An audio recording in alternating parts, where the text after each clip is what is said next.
素人集団が紡ぎ出した伝説 SCV-70 ホワイトベース。 SCV-70 ホワイトベースは機動戦士ガンダムの舞台である宇宙世紀0079、地球連邦軍によって開発された戦艦です。地球連邦軍の士官候補生であるブライトのアガ艦長を務め、ガンダム、ガンキャノン、ガンタンクなどとともに一年戦争を戦い抜きました。今回はそんなホワイトベースについて解説させていただきます。総員大戦闘配置、モビルスーツを発進して敵の侵入を防げ。ホワイトベースはアニメ放映当時は宇宙戦艦と呼ばれていましたが、後に設定が変化して宇宙空母 SCV-70 やモビルスーツ搭載強収容陸艦 LSMD-71 など複数の型式番号と設定を持つ艦艇となっています。モビルスーツバリエーションやマスターアーカイブなどの設定によると、宇宙世紀0077に発足した SCVX 計画という新造宇宙艦艇建造を主眼とする戦力整備計画が発足されます。こうして開発が進められた一番艦がペガサスとなります。誰ともなくスフィンクスとも呼ばれていたペガサスは艦載宇宙戦闘機セイバーフィッシュを運用することが想定されていました。しかし宇宙世紀0079-1月にジオン公国が地球連邦宣戦布告を行い、地球連邦軍の宇宙艦隊が壊滅的な打撃を被ったことから仕様変更を余儀なくされます。さらに V 作戦を発動することでガンタンク、ガンキャノン、ガンダムの3タイプのモビルスーツの開発とそのモビルスーツ運用母艦の開発計画を立案しました。しかし1番艦ペガサスはすでに船体がほぼ完成されていたので2番艦の工事が優先されます。こうして地球連邦軍で初めてモビルスーツの運用能力を持つ艦艇として完成したのがペガサス級ホワイトベースとなりました。ホワイトベースの機能としては、まずミノフスキークラフトシステムを搭載しています。ミノフスキークラフトは垂直方向の噴射などが描写されず空中に飛行している理由を説明するため、書籍ガンダムセンチュリーで設定されたシステムです。ミノフスキークラフトシステムは機体の下方にミノフスキー粒子を発生させて立方格子となる I フィールドを形成します。この I フィールドの反発によって浮遊するので後方のエンジンで移動することが可能となっています。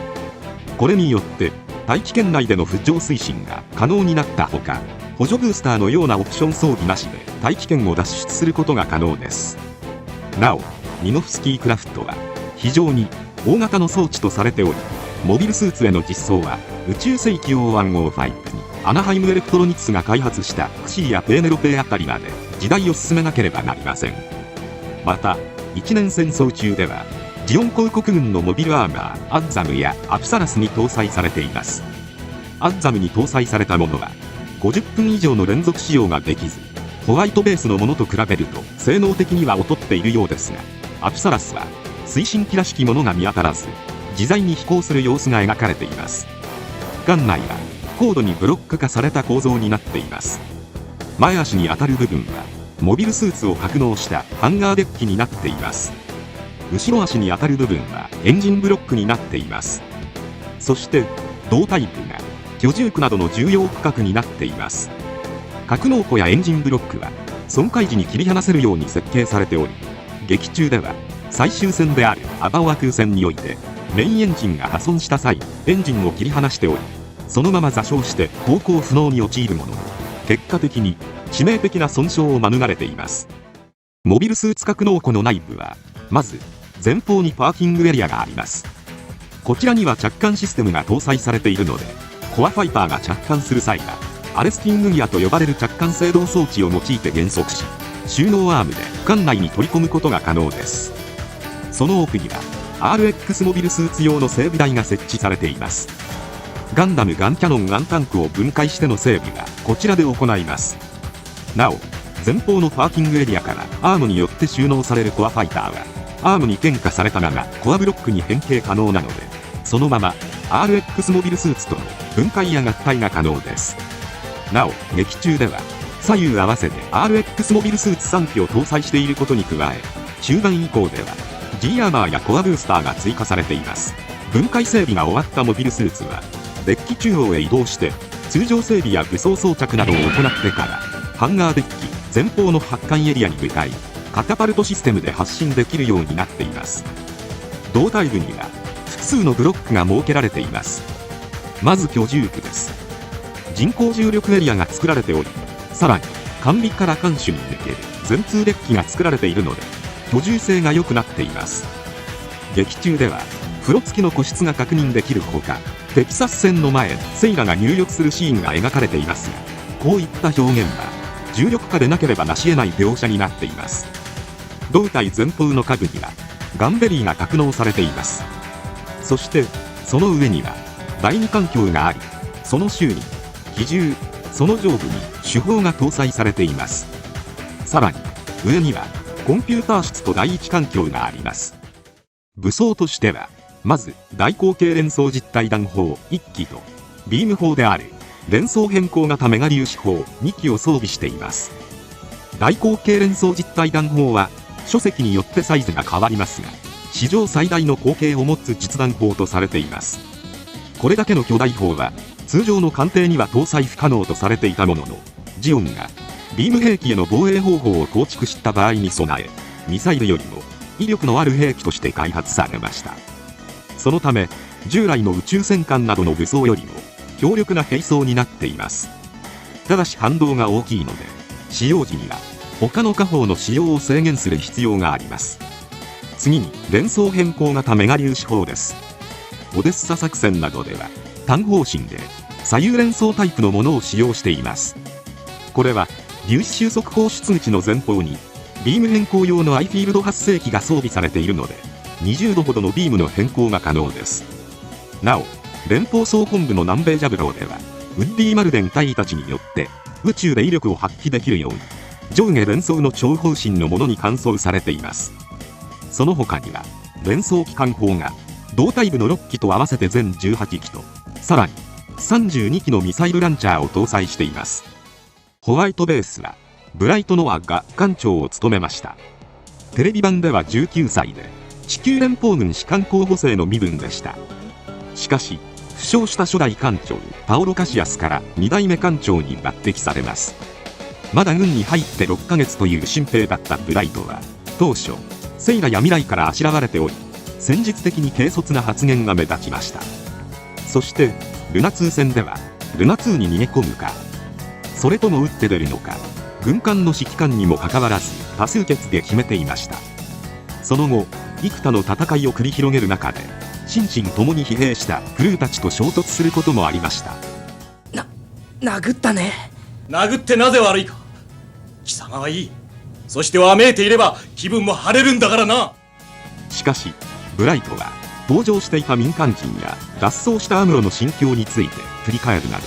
クルーの心理を冷静に考える一面も見受けられました。リュウ・ホセイが戦死した後は心労も重なって体調を崩してしまい、一時的に指揮権を未来ヤシマに委ねることもありましたが、徐々に指揮官として成長した姿を見せるようになりました。次に未来ヤシマです。18歳にして操舵手を務めており、温和な性格からクルーにも慕われています。当初は的外れな作戦を口にするブライトに呆れる様子が描かれていましたが、徐々に信頼関係を築きました。砂漠戦では背面飛行をしてグフを振り落とすという離れ技を見せつけています。なお後年の機動戦士ガンダムシードでもアークエンジェルがバレルロールを行い、ハンガーデッキの人員が振り回される様子が描かれています。ブライトが体調を崩した際は艦長代行を務め、判断ミスを多発して心が折れそうになるもなんとか乗り切る姿が描かれました。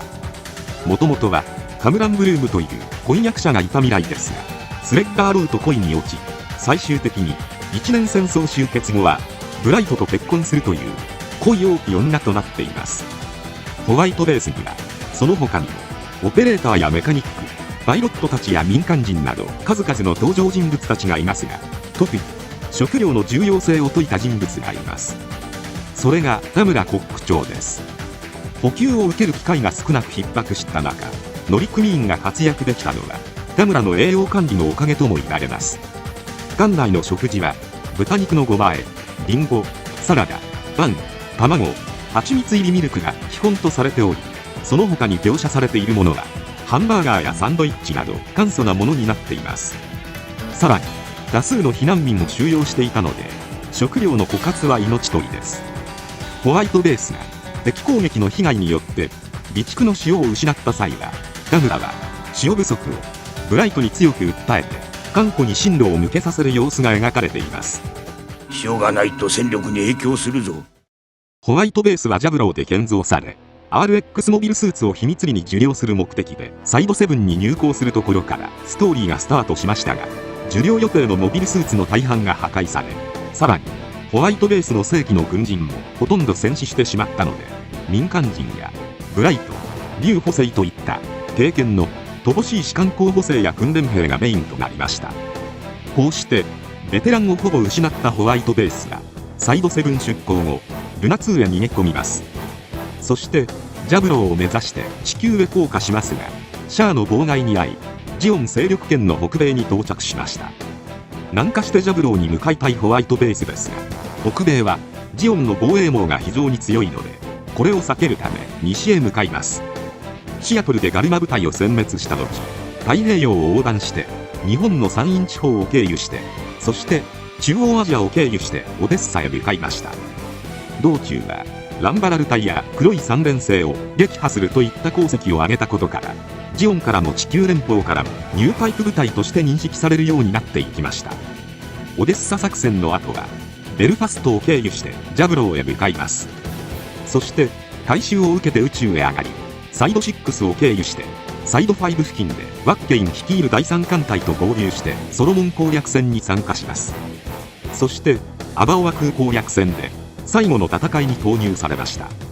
当初は素人集団が運用することになったホワイトベースですが、最終的に高い戦果を残したので、後にアーガマ級やラーカイラム級など類似した方式を取る艦が建造されることになるという功績を残した伝説の存在となりました。さらにブライトも指揮官として目覚ましい成長を遂げており、後年には数々のニュータイプとともに道を歩む存在として語り継がれていくことになるのです。笑うなよ。あの子の直感にかけてみるさ。余談ですが、ホワイトベースのデザインはもともと直前の作品無敵後人大ターン3用として考案されており、機動戦士ガンダムの当初の企画名フリーダムファイターではガンダムのような主役メカが登場する予定はなく、主役空母フリーダムフォートレスとして登場する予定でした。しかし空母のおもちゃでは商売にならないと判断したスポンサーのクローバー社から指摘を受け、人型機動兵器モビルスーツが生み出されることになったとされています。今回はこれで以上となります。チャンネル登録されるかはお任せいたしますので、もしよければもう一本動画を見ていただければとても嬉しいです。最後までご視聴いただきありがとうございました。